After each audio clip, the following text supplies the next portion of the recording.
Imagine a massive flying city slowly creeping over the horizon. Think BioShock Infinite's Columbia, but instead of spectacle and questionable values, it brings with it hope. Now imagine you're the one in control of that city, and it's your job to live up to the promise of reuniting a dying, fractured world. This is the premise of Airborne Kingdom, a real-time city builder with lofty ideas and chill vibes. The idea of a city builder where your city is mobile is a unique twist on a pretty standard formula. Instead of worrying about geography and resource proximity, you have to worry about weight limits and balance. Construction rewards symmetry and consolidation, all things I do anyway when I play a city builder. It's pretty easy to fit all the pieces together to make sure your citizens are happy, but your city also needs to be productive. As your city grows, your inhabitants' needs also grow, so you'll have to make adjustments on the fly. This can lead to one side of your city being too heavy, causing it to tip. It's a never-ending game between keeping your people happy and your city afloat.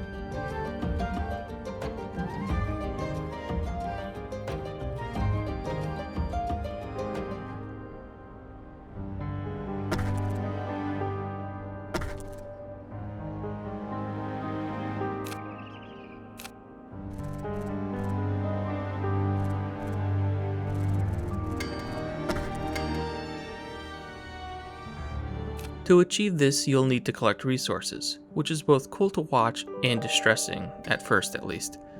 As a mobile city, it's very easy for you to just float around and pillage the land of natural resources. I initially thought this was going to be a commentary on resource conservation and the environmental impact of such a city. However, nearly all the resources you collect eventually repopulate. This makes sense for trees and fruit bushes, but I'm not sure how clay and coal deposits reform themselves after a few hours. It's actually a little disappointing that resources aren't finite, because it makes resource collecting a low-stakes game. Very rarely did I find myself low on supplies, and it was usually because I wasn't paying attention.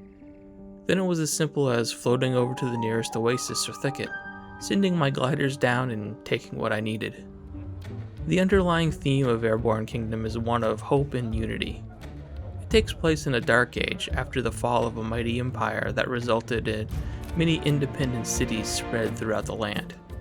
Legends talk of a floating city that will unite these city-states and bring hope to the hopeless. Then you arrive on the scene and are tasked with fulfilling that prophecy. It works to make your actions have some meaning. However, your interactions with the people of the world become repetitive over time.